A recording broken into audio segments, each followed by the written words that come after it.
One of the best ways to work on a tuck handstand is with the wall. As long as you're using the wall correctly, that is. That's why today's video is going to be all about the tuck. And I do believe that the tuck is one of the most demanding positions, especially in the beginner stages, because it requires a lot more mobility in your shoulders and spine in order to hold it well. It's just not going to be as straightforward as a straight handstand, pun intended. So I'm going to start off by saying that if you are on the tighter side with your shoulders and your spine, then you got to stretch, especially before you train the tuck. The butcher's block stretch is hands down the best stretch for this, and I already have a video made about this topic, so go ahead and check it out here on the top right if you haven't already. And don't forget to hit like and subscribe to this video and this channel if you haven't already. Alright, so the first thing that you want to do is to figure out the tuck alignment. And the best way to do that is with the wall, chest facing wall. We can do it both ways and we will do that, but first we're going to figure this out with chest facing wall first because I think it is the most effective. Alright, so you're going to bring your hands on the wall. You're going to climb up. Don't go super close. Stay about a foot or a foot and a half away. So first you want to start with feet together, hips over your shoulders, just a stack.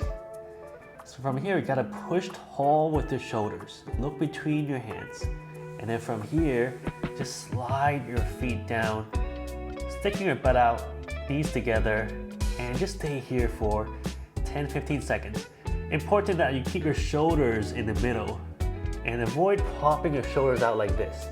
Just bring your shoulders in the middle and then try to bring your thighs parallel to the floor, arms straight. If you can't go that low, then simply go as low as you can without sacrificing your shoulder. So if you go low and your shoulder goes here, then you go back, keep your shoulders in the middle, that's the most important, and just kind of see where the limit is and just stay there. So if that's the limit, just stay here and just hold here 10 to 15 seconds. After that, you can come out and release. So the whole point is allowing your body to balance on the wall with that set alignment. So if you're struggling there, or if you're leaning against the wall too much, just stay there, lean on the wall a little bit, and just allow your body to absorb that alignment first, and then over time, you'll be able to stay there for much longer with more comfort and control, and then you can start to lean away from the wall and bring your feet away from the wall just a little bit more, and then try to balance on your own instead of constantly relying on the wall. But here, we want to figure out the alignment. So the alignment is shoulders in the middle, hip forward, away from the wall, and then knees just right behind. So you're balancing essentially an inverted triangle with shoulders on the bottom, that's the base, hips and knees. Alright, so after that, we're going to work on the strength and stability of the shoulders and also the tuck. The best way to explain it is just to sit down. So if you're standing tall like this on your feet, to go to a tuck, you just pretend like you're sitting on a chair. So we do that upside down, we have a tuck. So we go back up. Again, same distance as before. Allow some distance so you can bend your knees. So from here, we just bend your knees lightly, graze the wall, shoulders in the middle.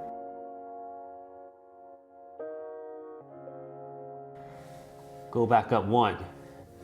Keep the shoulders in the middle. 2, keep the weight in the middle of your palms, a little bit slightly forward, never on the heels. 3, so you don't stay in one place, just keep going. 4. And one more, 5.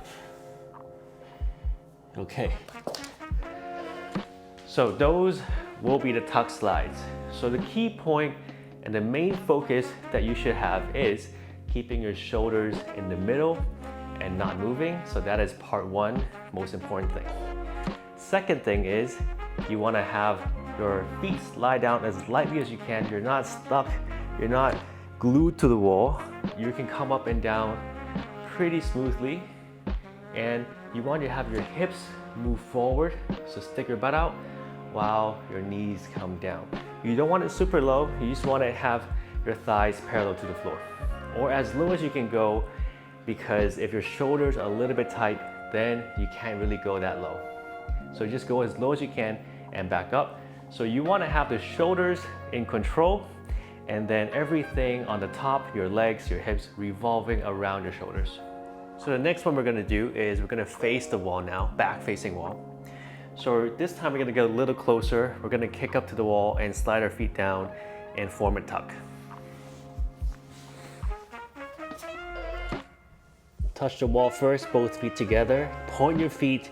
Make sure only the toes are touching the wall, knees are together. You want to go as low as you can, still touching the wall. So you're using the wall for support for as long as possible, and you're almost in a tuck here. So this is the first thing you should do. If you can hold it here for 15-20 seconds, that's great. And just come down.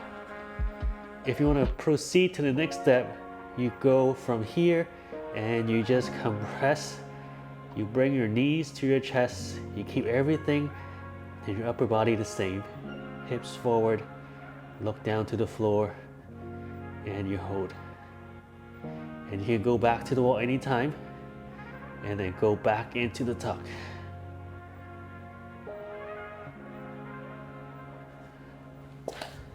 So the next one will be very similar to the last one we just did. The last one we were sliding down from a straight to a tuck. Now we're actually going to go into a stag. So the legs will be more open, and then from the stag, we can just hold it there for now. With the stag, we're actually already in half a tuck. The other leg is just out and more forward. So let's try that. With this one, have more space because the front leg is going to occupy a lot of distance. So we're gonna go into a stag first. Just touch your toes to the wall. Never flex, because when you flex like this, you're gonna lean all the way to the wall. So point your feet. And then with my left leg here, I'm already in a tuck, so you can stay here. Your point here is to just find a balance. Don't force it. If you feel balanced, if you feel in control, your front leg, foot should leave the floor, or leave the wall, like I am here. And when you feel ready, right? And this is a whole separate drill altogether, so you can just stay for 20 seconds first and come down. And do that for as long as you need to, right? You don't have to have pressure to come off the wall. The worst thing you can do is tiptoe. Like, if you do this and you keep tipping the wall like this, you're gonna throw yourself off balance. I've seen so many people do that, so please avoid that as much as you can. Keep your body as still as possible, and then lean away from the wall. Gather control from the angle of your body, feeling the balance between forward and back. Do not use your foot to tap the wall. You always want to balance with your shoulders and then with your lower body, okay? So after that, if you feel ready, you can then connect your legs into a tuck. So when we do that, half your body is already in a tuck, more than half, maybe 2/3. And then you want to keep that frame very steady, especially the leg that's already in a tuck. You want to keep it down. You want to keep it compressed. From there, you pull the top leg to the tuck, and there you have it. Start here first. Left leg already in tuck. This one, make sure it's compressed and steady. Now, if you feel ready, you keep the frame and you just join feet together, knees together, and this is it. So one of the key is to distribute the weight well. So hips forward, knees down, shoulders in the middle. Form the triangle. When the triangle is formed, everything should fall in place.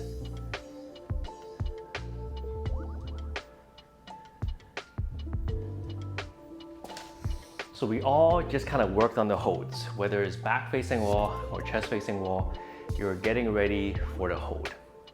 And with the hold, you need the entry to get into it. So this is the part where we can do that. All right, so you can still work with the wall. First is just jumping into a tuck and touching the wall lightly, okay? So when we are in the tuck, we start in the tuck first. So knees together, feet together, so that when we jump up, you don't have to change anything. You're basically jumping into the same alignment. When you jump, you have to push, because if you don't push, the momentum is not going to be enough to carry you up. So here we go. Hands a little bit forward, slanted in front of you, arms got to be straight. Don't have your arms directly down under, have your arms forward. Look down to the floor between your hands, and when you're ready, we hop and we touch the wall lightly. And this tuck alignment is going to be a little bit higher than normal because you're going to have to touch the wall, and that's okay. We're just practicing the entry. Maybe I can go a little closer. The closer you get, the more tuck you can get into. But sometimes beginners are scared of hitting the wall with their head. So one important thing is when you jump, you have to duck your head through your arms. You have to do that regardless if the wall is there or not. But when the wall is there, it's a really good reminder, okay? So jump, head through, and hips forward, touch the wall. Again, knees a little bit higher than usual, but that's okay because I'm using the wall for support, and come down. So the moment I jump, I push, and then I send my hips forward, and I touch my toes to the wall. So the two things have to happen at the same time. The jump, the push, and the compression. Three things actually, all right? So now we're gonna try that, but without touching the wall. So when you can do that without touching the wall, then you should be ready for no wall, all right? So same thing, I come up, I compress, and I'm in the alignment. So first is really finding a place for your shoulders to go. Shoulder has to go in the middle. Your arm has to be vertical and perpendicular to the floor. If your arm is slanted to the front when you're up there or to the back, it's not ready. So your first step is to make sure your arm, it goes straight 12 to 6. And then when you send your hips up, you have to kind of pull your knees down so that your hips won't keep going forward. You get a little push and pull so that you stay balanced in the middle. All right, so I jump, I push, I compress, and try not to touch the wall. Again, I jump, push, compress, I keep my knees low the whole time, and I am here. If you touch the wall, that's okay, just come back and try to allow yourself to do all those things that I just mentioned, especially the compression before your feet touches the wall. So I compress before the wall happens. Even if you get a short hold, that's fine. You don't have to hold for a long time. Just go up, hold, and come down. Go up, squeeze, and come down. If you do that enough times, you'll be able to find a longer hold in no time. So there you have it. If you have any questions regarding the tuck training on the wall, be sure to let me know in the comments. Have fun with this one. Until next time, bye-bye.